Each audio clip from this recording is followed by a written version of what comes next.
Hi, I'm Ian, and welcome to Ghosts and Bears, the podcast where we tell you the actual ghost story with the actual history in the actual place.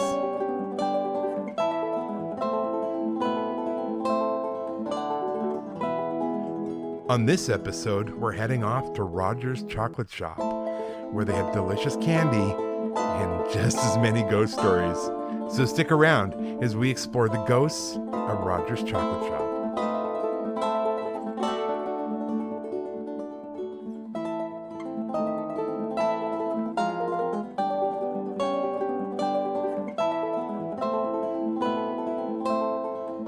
Well, welcome to our new listeners who are thanks to our friend Jerry at Hillbilly Horror Stories. He did a great, very kind and great thing and interviewed Jason and I for his podcast. And since then, we've definitely had some new people join us, so we're pretty excited about that. So thank you to Jerry for that.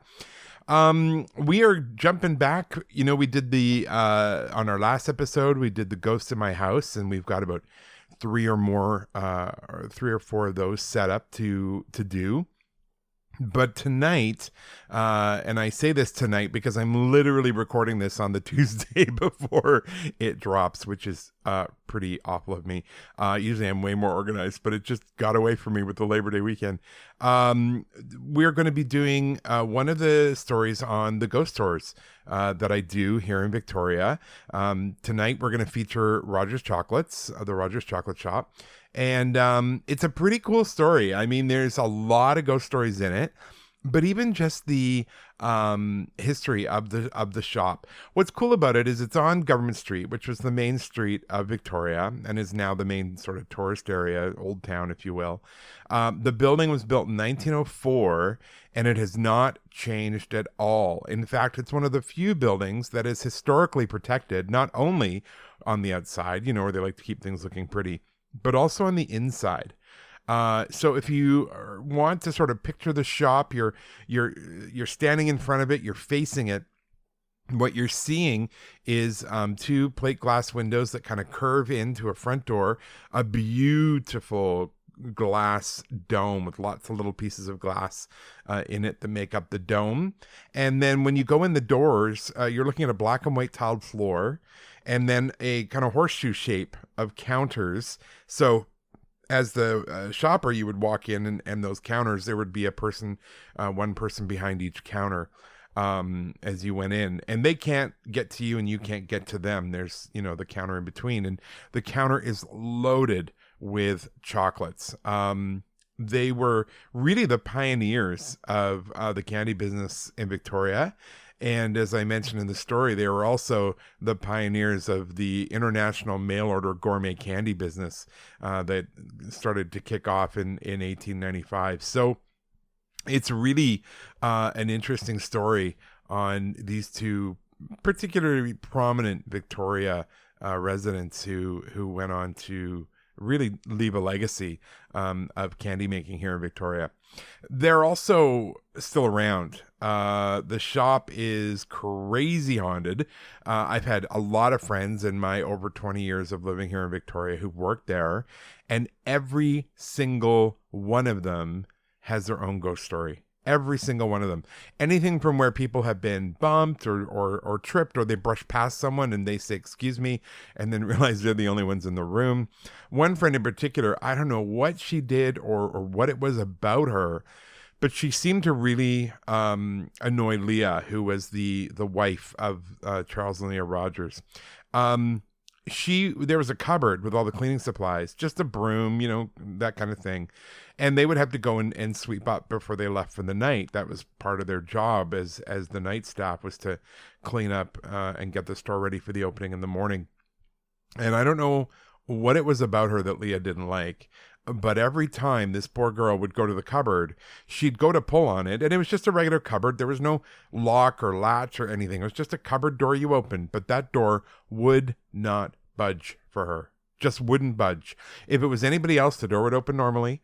But what she discovered was she went up to the door yet again to open it, to get the broom out. And as she put her hand on it, she pulled, and of course it didn't move. And out of exasperation, she just sort of hung her head and she went, "Oh, please." And the door opened. And that's when she learned that apparently Leah was a big stickler on rules. And if she was trying to get into that cupboard, that was the only thing she needed to do. She just needed to go up to it, grab it, and say please, and the cupboard would open. If she didn't, the cupboard would just stay closed, or someone else would come along and do it. But she figured that was a small price to pay to be able to do her job, and so that's what she used to do. It's not just Charles and Leah involved in this. It's also their son, Freddie. And Freddie unfortunately met a tragic end, as we learned in the story, but Freddie had a pretty big influence on Charles and Leah, and is probably the reason they stuck around. I did feature this story in my first book, Victoria's Most Haunted, and there's of course lots more juicy tidbits in there. But as far as Freddie and Charles and Leah go, we're going to go down to the chocolate shop itself and tell the story. And it's a good one. It's one I tell quite often on the Ghost Walk, so I know it pretty well, and I hope that you will enjoy it too. As far as what's going on with Jason and I, we've just been having a blast. Life is moving at a breakneck pace. We have been actually trying to find a way to invest in some real estate. And Victoria is not exactly the cheapest place around. We did manage to purchase a townhouse way up island, almost as far as you can go. So when I say up island, that's kind of a local term for Vancouver Island. So if you look at your map and you look at Seattle and you go up, there's an island there called Vancouver Island, and we're in Victoria. That's where we live. But if you go way up that island, you will find a place called Port Alice. And there's Port Alice, Port Hardy, and Port McNeill. And they're about a 5.5 hour drive from Victoria all the way up. So as you can imagine, it is a significant distance. We're not talking about small distances here. We were able to pick up a townhouse, which we're super excited about. And the idea was it would be kind of our getaway property, and we'd also Airbnb it, which worked out great, except it meant we didn't get to go at all during the summer because it was booked up the entire time, which, great problem to have. And then in August, I was asked by someone who got in touch with me, would I consider renting it out more long-term, because they wanted to move to Port Alice, but they weren't sure if they could find somewhere to buy right away, and it's a family. And so I said, sure, yeah, you bet. And so now they're kind of booked in there until maximum June 2022. So again, awesome, but now we lost our getaway place. So that was something why did we not think ahead? I don't know. Anyway, that's what's been going on. So then the idea kind of formed, for retirement, because, 49, it's not going to be forever. It might be a great idea to have some kind of retirement plan, right? And I've got RSPs, which are called something else in the States. I don't remember what, but and so Jason and I were talking about that. What could we do to make our retirement a little smoother? And then, kind of natural progression of Port Alice renting out, and maybe we could look for some other properties. So the plan was kind of look for maybe 10 properties, small, less expensive, that we could rent out and thus fund our retirement, while at the same time investing in real estate, right? That was the plan. That was it. Well, we kind of stumbled across a 6-unit apartment building in the North Island. I know. What were we thinking? Because, we've got nothing else to do. And now it looks like within the next couple of days here, it looks like it's going to go through. So we may soon be like super slumlords, which is exciting. No, it's not a slum. It's a very nice building. But we may be doing that soon. And that'll be fun. I don't know if it's got any ghost stories. It's interesting because the lower part of the building was built in the 70s and the upper part of the building was built in the 1940s, and they barged over the top part from the mainland and they stuck it on the lower part, and this all happened in the 70s. So it's really interesting. It's a really kind of a cool mix, and we'll see what happens. But this is the reason I'm telling you all this is because this is part of the reason why it's Tuesday. I'm having to record this, run off to do the ghost walks, come back, finish the podcast with the actual story I'm going to record tonight, and then get it out by midnight. So that's what's going on. So we've just been crazy busy. And of course, in the meantime, Jason is still doing his pharmacy thing and finding cars for people and just doing all the other things he does. So it's been a little insane. On the plus side, when we were away on our summer vacation, we were able to record Jason's My Haunted House story. We're also planning to do one for our house, which I think we're going to do for Halloween. We're going to do a Halloween story of our house when we discovered our house had some things going on. And I'm going to do another one on the house that I lived in for a year when I lived in New Brunswick, because that was probably the most profound haunting experience I'd ever had. And I think in a way it deepened my compassion and empathy for people who find themselves living in a haunted house and have no idea. Because I had no idea until weird things started to happen. And it wasn't like, you're walking along and a ghost jumps out of the closet. It was a very kind of a slow drip, almost like a water torture thing, like just drop, drop, drop. And then eventually along the way you kind of go, oh, okay, there's something else going on here. So I thought that would be a fun story to share in that series. I hope you enjoyed that, by the way. I'd love to hear some feedback. Did you enjoy that? Are you excited to see more in that series? Or do you just want to stick with what we do? That would be great to know. It's a lot more fun for us because we can kind of mix it up a bit. But if you are dead set against it and you hate it, please tell me. On the flip side, if you loved it, please tell me. Carlene and Evan could not have been more charming guests, and they're lovely people anyway, and I've known them for a lot of years. So it was really fun to be able to sit down and have that conversation with them. And it's quite a story too. And again, there was none of this one, ghost jumping out of a closet thing. This was a slow, steady buildup of activities that you slowly put together over time and realize something bigger is going on. And that's certainly been my experience in any kind of haunted place I've lived in. And maybe I'm the exception, but it's never been, the first night we moved in, something just, jumped on me and tried to kill me. It's never been that. Nothing has ever tried to kill me. Well, so far. Then, I'm only 49. I got a few more years. So that's been really fun to do as well. So that's what's going on.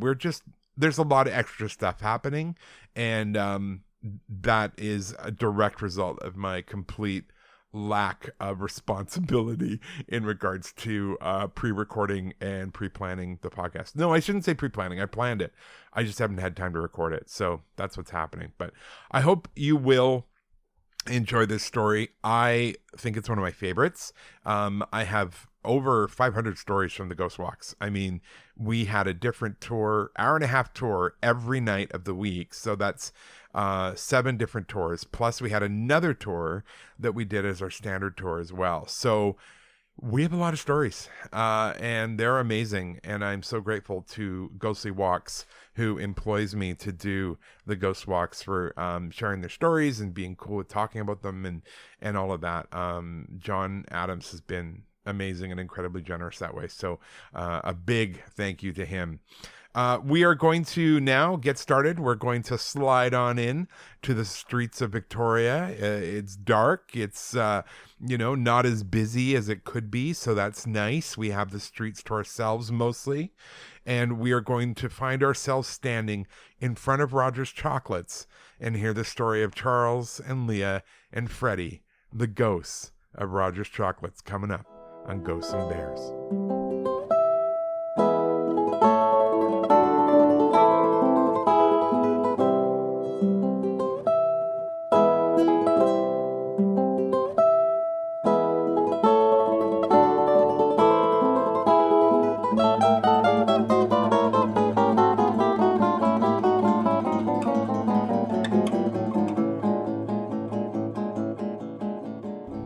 All right, welcome to Rogers Chocolates. So Here we are outside the shop, and we're at the back of the shop, mostly because there's less drunks than the front of the shop, I'm not going to lie. Charles and Leah Rogers came to Victoria in 1895. They were going to be the greengrocers for the city. They were going to sell fruits and vegetables. But when they got here, what they realized was that some of the fruit wasn't super fresh when it came off the boat. They couldn't afford to just get rid of it, so what they would do, they would cut it up into strips, roll it in sugar, dip it in dark chocolate, and put it out for sale as candy. The first thing they noticed was that within 10 minutes of opening the greengrocers, the candy was sold out. So, had a little rethink of the old business plan and decided to go full candy. They perfected that sort of Rogers chocolate cream recipe, and it became a massive hit. Queen Victoria herself, who was not impressed by much, loved these things. And in those days, if the Queen liked something, then everybody wanted it. And that's exactly what happened. They were one of the very first international mail-order gourmet candy businesses in the world. And they were based right here out of this little shop. They were great community members. They were exceptional business people. They were subpar parents, not going to lie. They had one son. His name was Freddie. Freddie, to put it short, was a nightmare. Nobody could wrangle Freddie. He'd been asked to not come back to school anymore. They brought in governesses, nurses, women with names like Prudence that they would import from London. Nobody lasted. They all quit. And they all said, I'm not doing it. And they left. So this situation was so bad that by the time Freddie was 11 years old, his parents basically said, okay, Freddie, now you are a man. And they unleashed Freddie on the rest of society. So he still lived with them, of course, but his day-to-day, he was free to do whatever he wanted during the day. One of the things he developed a fun hobby, a fun taste for doing, was his new hobby of blowing stuff up. He would go to the local hardware store, buy 5 pounds of dynamite, which sounds insane, right? But in those days, there were a lot of farms, a lot of farmers. They had kids, and if they had rocks or stumps on their property, they would send their kids to the hardware store and purchase dynamite or kerosene or rat poison or all the other fun things we don't generally let children have now, I hope. Freddie would go, he'd buy his dynamite, and then he'd go off on what he told his parents were nature walks. He would head off and he would find a tree that looked exceptionally tall. Which way will it fall when I blow it up? And that's what he would do. A cave or a rock. What's going to happen when I throw some dynamite in there? Or a super fun combo, if he happened to be hungry, he would throw a lit stick of dynamite into a pond to see how many fish came to the surface, and then he'd skim them off and have some lunch. So, he was enterprising, I guess. I suppose that's a good thing. But Freddie got bored doing this, as you do, and eventually he decided to make his adventures a little more urban. So what he started to do is he'd take a stick of dynamite, break it up into what you might call fun-sized pieces, put them into his jacket with some matches, head on down to Government Street, pay his penny to get on the streetcar, step onto the streetcar, but then he wouldn't sit down, he'd just stare at everybody, because that's not creepy. And when everyone was looking at him, he'd then pull out one of these little pieces of dynamite, and with a big smile on his face, he'd light the fuse. Well, of course, everyone on the train is freaking out. And Freddie's just smiling, but in his head he's going 1 1,000, 2 1,000, 3 1,000, throw. He'd throw it out the open door of the train, it would explode in midair, everyone on the street would freak out, everyone on the train's freaking out, and Freddie would jump off the train, laughing his head off, and disappear between 2 buildings. It got so out of hand, and they didn't know how to control him, that they passed a law in the city of Victoria that if your name is Frederick Rogers, you were not allowed to travel on public transportation. They just didn't know what else to do. Eventually, however, Freddie's luck ran out on one of his more nature walks rather than the urban walks, thankfully for the rest of us, and he blew off most of his right hand. He was left with sort of a crab claw, his index finger and thumb. That's all he had left. Went deaf in one ear, blind in one eye, and he never really recovered from this mentally. So much so that when he was 16 years old, he checked into the local hotel, the New England Hotel on Government Street, and he took his own life with a board pistol. His parents were devastated, absolutely devastated. They weren't really terrible parents. They were parents of an age, right? You didn't spend time with your kids. What you did was you amassed a fortune, or you grew a business, or you had a vast estate. And then when you died, your child and the world would know what a good parent you are. Boy, is my son going to be disappointed. So this is it. This is why they were doing this. It was all for Freddie. And now there was no more Freddie. They didn't have any other children. broke their hearts. They had a lovely home in James Bay. They boarded it up and they moved into the shop. They brought with them their clothes and 2 other items, his and hers rocking chairs. And that was it. That's all they brought with them. They would work usually until midnight, 1 o'clock in the morning. And then they would take down the rocking chairs from either side of the cooling candy stove.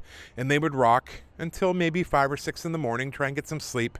And then they would hang the chairs back on the wall and go back to work. They did this for another 20 years. Eventually, Charles died, and then Leah died. And the store was handled exactly as they wanted. It was put up for auction, and it was sold, and the money was given to charity. And that was it. But the new owner quickly found out Charles and Leah, not so done with the shop just yet. Even today, I have a lot of friends who've worked here in the 20 years I've lived here, and every single one of them can tell you they've had their own ghost experience here. Some more than others, some more shocking or jarring than others, but every single person, whether they believe in it or not, has had their own unexplained moments in this shop. There's a few kind of highlights of stories, though. A lot of times they will hear someone moving around in the upstairs office that hasn't been used in over 30 years. They'll hear someone in a chair rolling around, coins hitting the floor. One of the big telltale signs, though, is Charles had put a hole in the ceiling so that he could look into the shop to see who was in there, were people working hard. And every once in a while they'll hear noises, and if you look up, you can see the hole, and it's blocked off. But as soon as they look up, you can see daylight through it again. This happens pretty regularly. One of the other things they did was the way the store is constructed, it's a U shape. The staff can't wander around the floor of the shop. They're behind the counters. They would put out a tray of samples, like Costco, but classier, right? And they would put out this tray of samples, and people could come in and grab a little paper cup and try the chocolate. Well, they had one group of people, a husband and wife came in, and the tray was there right by the front door. And apparently the woman did not care for the chocolate because she not only spit it back in the cup, just, but then she took the paper cup and she put it back on the tray with the uneaten samples. I know, so classy. And she turned to go, and as she did, she felt something hit her in the back of the head. She reached into her ponytail and pulled out a crumpled paper cup and some chewed up chocolate. And when she looked in the shop to see who had done it or who she needed to go yell at, there's no one near it. All the clerks were still behind the counter. There was no one on the floor of the store. So obviously Leah was not super thrilled that she'd done this and was making her point known. They would often have times when they would set up a beautiful front window display, but they'd come back and everything would have been moved around as if it wasn't quite good enough. Someone else had a say in that. It's pretty great, actually. I feel bad for the new owner because he really went through the ringer on this. But one of the times that Charles and Leah made very clear they were not done with the store just yet was when the new owner decided to do something that Charles would have found offensive and disgusting. The new owner had decided to launch a line of milk chocolate. I know, scandal, right? It seems silly to us. Most of the candy bars that are out there now are milk chocolate based, and there's a reason for that. Milk chocolate is way cheaper to produce, and you can use a lot lower grade of chocolate. So Charles, as far as he was concerned, milk chocolate was garbage chocolate, and it was for poor people, and he would not have sold it in his store. So this poor new owner, he would come in the morning, he'd go in the back door, the racks of candy were there where he'd left them from the night before, the dark chocolate's all there on its trays, the milk chocolate had been dumped off the tray, and it looked like someone had stomped on every piece with a set of boots. It was destroyed. In the front of the store, if they'd managed to actually get some milk chocolate into the display cabinets, it would still be there in nice straight lines, but it wouldn't be at all edible because it looks like someone had gone along and crushed every piece. This was getting expensive, not just creepy. And so the new owner did what you do when you're in desperate times and don't know what to do. They called in a psychic. She did her psychic-y things, and then she surprised the poor man when she said, "They're here. Tell them what you want." Well, the new owner was not ready for that, but he kind of said out loud, "Your name is on the window, but you no longer run this shop. But when you do this, you're hurting your name. People like milk chocolate now. You need to stop." And nothing happened. But more importantly, nothing happened. They could now produce and sell milk chocolate. So somehow the message got through. My favorite story of this place, the last one for Rogers. It was Christmas time about 25 years ago. They get really busy in here at Christmas time. And they were, the usual Christmas rush. And what they found was, the 2 weeks before Christmas is usually the most busy. And so the manager was hyper aware of what was going on in the store. She came in the morning, opened the door, and there's a mirror about 6.5 feet off the ground. And on the mirror was a smudgy handprint. Well, that's weird, she thought. That's kind of a night crew thing to fix. But she went and got the Windex and the paper towel and the ladder, and she dutifully cleaned it off, went on with her day. The next morning, she came into the shop. The smudgy handprint was back. She asked her coworkers, do you guys know anything about this? No one knew anything about it. By day 7 of this thing appearing, every morning for 7 days, she's ready to kill someone. It's a bit like a dripping tap, right? Not a big deal until you can't stop it. So she's getting a little crazed at this point, and she decides that's it. She leaves the smudge, she sets up the ladder, and she tells every single person who works in this store, you have to come into an all-staff meeting. Well, everyone comes, of course, because the manager said so, but when they get there, she's just making them climb the ladder and put their hand up next to the print because she's going to find out who's messing with her. Well, it was one of the clerks who noticed it. It actually wasn't the smudgy handprint of a perfect hand. It was actually the perfect print of a ruined hand. And it came back every single morning until Christmas Day, and then it never came back again. I like to think Freddie must have wanted one last Christmas with Mom and Dad before he went to wherever he was going, because after that, they never saw it again. If you get to go to this store, it's a win-win, because you're going to have great chocolate, right? So that's good. But also, if you get the clerk in the right mood at the right time, they may tell you their own experiences in here too. They may not, but, it depends how they're feeling. But I know someone who works here right now, and she says, nope, still happening. Things flying off shelves. Sometimes you're walking and you brush past someone and you turn around to apologize and realize you're the only one in the room. So it's still very much going on in here. It's a very cool store.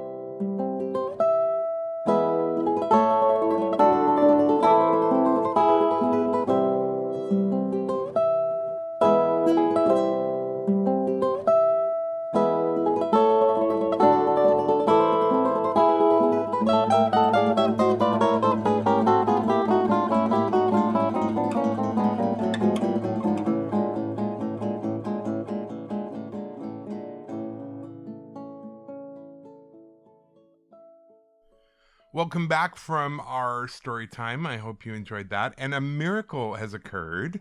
I have actually found Jason lurking in the house because it is so late. Yes. And so we thought we would tell you a little bit about something we did, because Jason is lucky enough to have family that has a chalet up on Mount Washington, which is our local ski hill.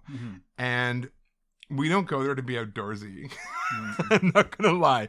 We don't go there to do skiing or Nordic CrossFit or whatever it is those people do. Yeah. We go because, tell everyone why we go there. Well, there's a few hundred movies on the wall, so it's a nice place to relax. It's old school VHS tapes. Yeah. And they're amazing. And there's everything. Yeah, it's just a place to unwind. There's not really Wi-Fi. It's just very basic. And we go up there and unplug, essentially. Yeah. I think even compared to our getaway place, it's different because it's truly relaxing. It's nice and peaceful on the mountainside. And unlike going to our place in Port Alice, there's nowhere to go. Yeah, it is. There's that element that's on the mountain and quiet and peaceful. Well, except for that stupid pigeon or whatever he is who lives under the thing going. Oh, yes. I didn't hear him. Maybe something ate him. I'm hoping. No. Yeah, he was. I'm hoping. Yeah. So why I bring this up is because usually Jason picks the movies, and the genres are almost exclusively one of 3 categories. Stuff blowing up. Someone trying to take over the White House by blowing things up, and any kind of kung fu with explosions. That sums it up pretty good. Yeah. And every once in a while, a scary movie. Yeah, there's Yeah. those. So this time, though, he surprised me because usually we will alternate picking movies. And this time I just was like, pick whatever you want. I don't care. So he very much surprised me. So I would like to hear what the movies were and why you chose them, because I am fascinated by your complex decision making in this regard. So the first movie you picked was Get Shorty, right? That's right. Yeah, which I'd never seen before. Yeah, well, it does have like your mobster like. There is shooting. Yes, there is shooting, and that's why I was like, "Oh, okay, this is the theme we're going with." But the interesting thing is, it's a story about Hollywood stories, so it's not. And how messed up it is. Yeah. It's cleverly written, and the way they blend the end into it is a little bit shocking, right? You see the movie about the movie progressing, which is kind of fun and quite different. And I like seeing Rene Russo, who you just never see anymore. Yeah, because the best part for me of watching these movies is afterwards I Google all the people who were in them, because there's some movies where you're like, oh my god, back in the 80s and 90s that person was in everything, and now they're just gone. I also like the Cadillac of minivans, the Oldsmobile minivan thing. That's very classic. Very classic. So we watched that, and that was awesome. And then you picked a very different one. What was that? The next one was Moby Dick. The 1956? 65. No, 50. 56, I think it was. 56, yes, because it's 65 years old. Yeah, with Gregory Peck. Yeah. So talk to me about that one. What was the thinking behind that? Well, I never read the book. Right. I will admit to that. And I've always wanted to see it, so it's there. Why the heck not? Yeah. It was well done. Actually, I don't know, it's not graphics, of course, because it's so old, but the whales that they were hunting look real. Yeah, they did. The rubber, they did a good job. The rubber that they were throwing the spears at looked real. Yeah, and I like that Starbucks was in it, although I was disappointed to find out it had nothing to do with coffee. Yeah, no. The first mate would be Starbucks. Yeah, it was. I enjoyed it. And so I have to confess something to you. I never read that book either. What I read was a book called Starbuck's Wife, I think. And the story is told from her perspective. Oh, okay. And about Ahab and Starbuck and the kind of dynamic there. And it's a really, really, really good book. But that's how I knew the story of Moby Dick. Because it basically tells the story of Moby Dick just from a completely different perspective. So yeah, his Captain Ahab and his obsession with the white whale. The white whale. Yeah. Was fun. Ian Googled it, of course, and it didn't have rave reviews. It didn't do well at the box office. They basically found Gregory Peck was too proper to be crazy Ahab. But he was. I think he pulled it off well. Yeah, he did okay. Could he be more gritty? Yes, but he did. I think he did a good job. And I think part of it was the critics at the time were just pretty nasty. Like one of them said, they gave the hardest role to the man least able to play it. Oh, wow. Burn. That's mean. 1950s burn. Yeah, it's interesting. Yeah, it was. It was really cool. And then the other movie we watched. Gosh, what was that? I have it here. Westworld. Oh, yes. The 1972 Westworld, no less. Yeah. That was really interesting. It was... So the 1972 Westworld, which quite frankly, I didn't even know existed. Oh, I knew it existed. I did not know it was a movie. I knew that the HBO series was based off of it and the book. I think there was a book written. Forgive my ignorance again. Well, it's Michael Crichton, so it's a good guess. Yes, that's right. He wrote Jurassic Park as well. He wrote a ton of scary things. I think I've read most of his books, but he was most famous, for like Jurassic Park. Yeah. But I didn't know Westworld was a movie in 1972. I had no idea, and there was even a sequel. Yes, Future World. We have to track that one down. We Yeah. have to find that movie. It is on Google Play. I did see that. I'm not plugging Google Play, but I did see Future World was on there. So we're gonna watch it. We're gonna watch it. And the graphics were well done in that. It was cast in 73, as I recall. But you made a really good point though, because you said this movie seems so much more sudden and abrupt, like everything. And I said, well, yeah, but that's because with the TV show they had all this time to kind of slowly build to the robots going completely crazy. Yeah. And in the movie, they had like an hour and a half, and boom, the robots had to go from normal to full-on murdery. Yeah, exactly. And they had different, unlike the show, the HBO series, they had kind of 3 concurrent worlds running simultaneously. Delco.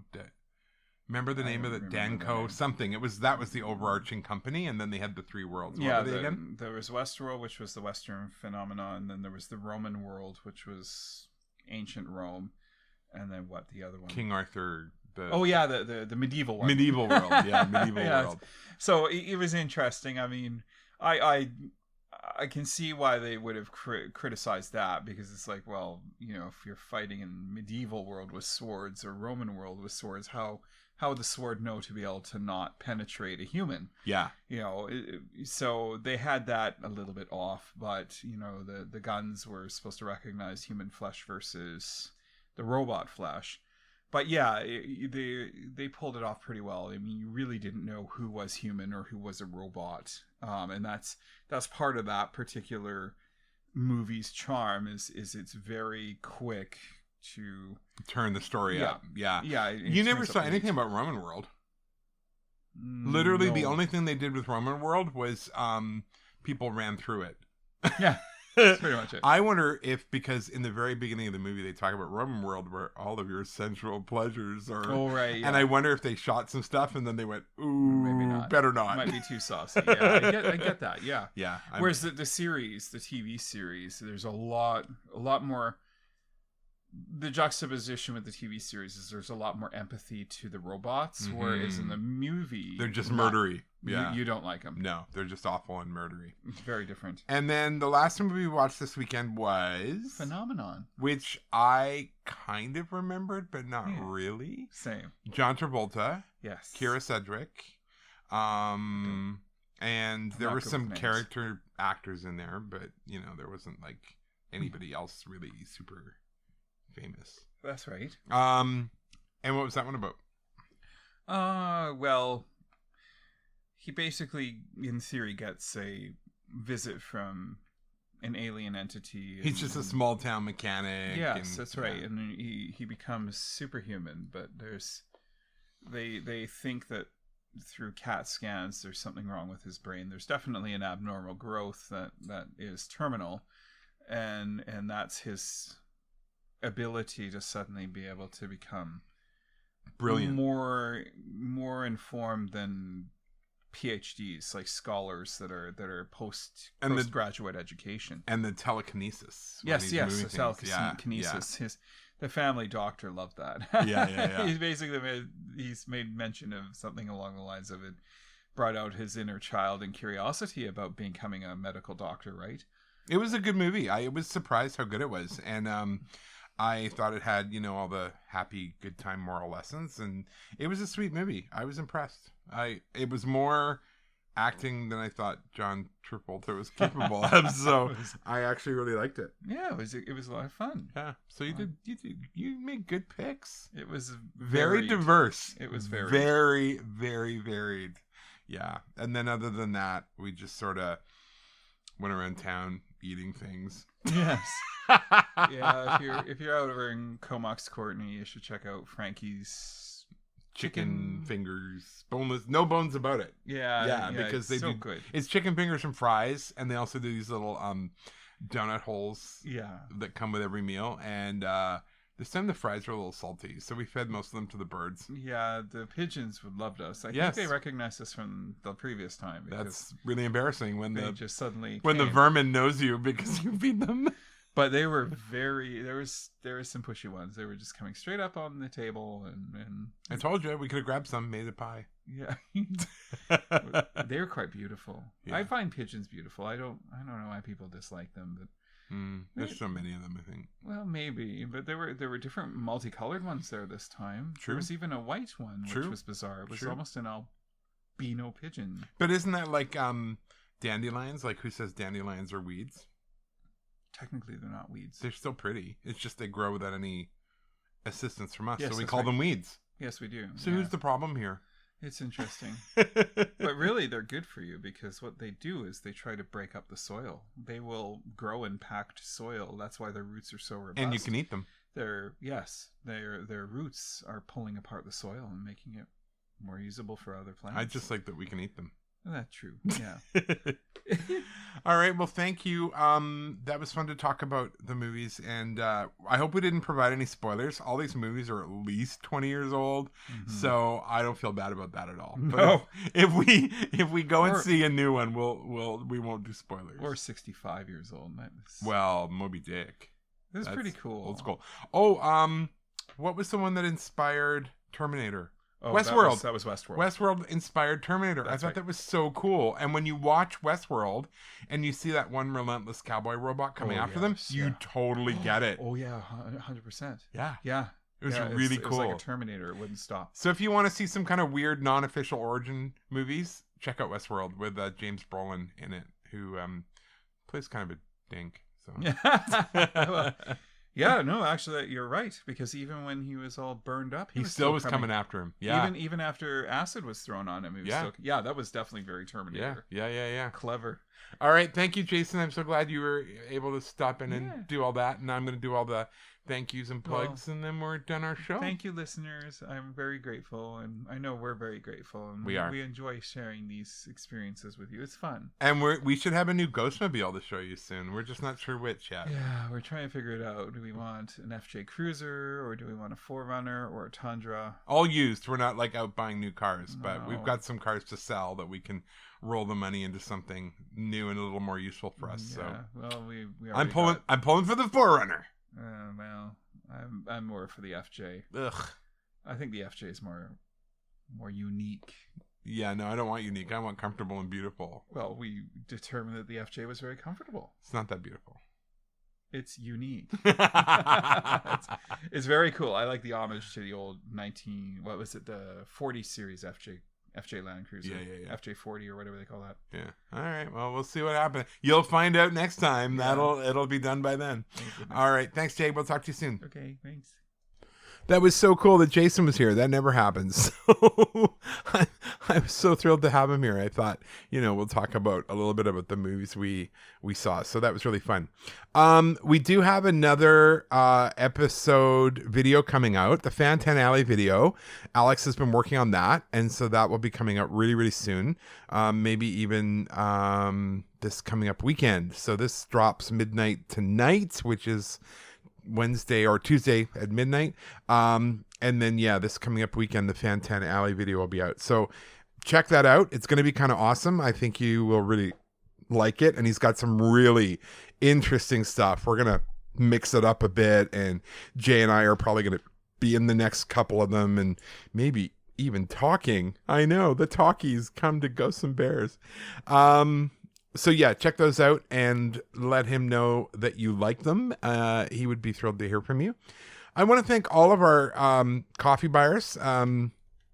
You can help us out with our podcast by just jumping on the buymeacoffee.com website and looking up Ghosts and Bears. And the buyers that we are thanking for this episode are David, Carolyn, Greg, Haunted History, Spandex Guy, Catherine, Penn, Jules, Charlie, Sasquatch Mafia, Michelle, Jordan, Sandy, Kyle, Rebecca, Leslie, Melinda, Brianna, Mari, Steve, Christy, Tori, Sarah, Danny, Tammy, Rick and Sue, Carla, Betsy, Michelle, Lauren, Pabakopu, Dixie Koga, Eben, Aaron, and the Ginger Manatee. And we are grateful for the support you give us because it helps us out a lot. It's just so great to be able to not worry about paying all those monthly subscriptions that come with a podcast. And we're just able to kind of do it. I mean, I know it sounds like we're spending a lot of money, and we are, but it's just good credit. It's not like we have big buckets of money lying around, because we don't. Would we be working double jobs, or in Jason's cases, triple or quadruple jobs, if we had buckets of money? I don't think so. This episode was fun. I hope you enjoyed the kind of virtual ghost walk with me. You probably heard people laughing or chuckling or whatever if I was doing my job right. And that's because I did do that in front of a live audience. And I hope you enjoyed coming along on that, because it was fun for me to do. We will have other episodes where I am doing the same thing, talking to a group. So look for those. In fact, our next episode is going to be The Murderous Ghost of Humboldt Street, and that was also recorded with a group. So that's really fun, and that story is intense. So I hope you enjoy that one. He's probably the most evil ghost we have on the whole Ghost Walk, to be honest with you. He's pretty awful. We have a new design on the Redbubble store. So now you can have white on black and you can have black on white. And that's great, because if you're like me, you can usually only wear white shirts once and then they're stained for life. So I really wanted to find a way to be able to invert the logo. And Chris did that for us. Chris McDonald, part of our audiovisual team, he was able to invert the logo for me, and I've got it up on the Redbubble store. Same thing, Redbubble, Ghosts and Bears. And when you do that, it's going to bring up, it's going to look like there's only 4 things, but it's actually, or 5 things, but it's actually bringing up the 5 designs we have. And then you click on the design you like, and it shows you everything that's available in that design. So there's a lot of really fun stuff. And quite frankly, the logo is just cool. I love the logo. So I don't mind wearing the clothes at all, because I don't have to explain them. It's just a cool logo with ghosts and bears under it. And that's all it is. Thanks again to Lisa for carving our logo. You would have seen that on our Instagram account and Facebook page. She not only carved the logo, she did this very cool little wooden coin with our podcast logo on the front, and it says Ghosts and Bears, and on the back it says Actual Stories, Actual History, Actual Place. It is seriously one of the coolest things I've ever been given, and thank you, Lisa, again for that. She also gave me some super cool hand carved spoons, so I'm pretty excited about that. Also, thanks to Brianna, one of our listeners. She is off to Boston. She was going to go to the Mothman Festival, which of course got canceled, but they're going to do a road trip anyway.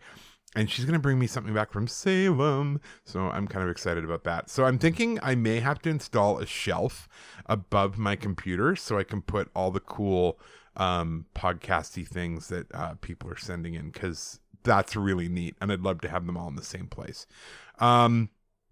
It's been great doing this. It's been so much fun. Again, thanks again to Jerry at Hillbilly Horror Stories, and he's actually going to put us in his Halloween episode. He put the word out to several different shows and said, hey, if you want to be part of the Halloween episode, send me something in, and so I did.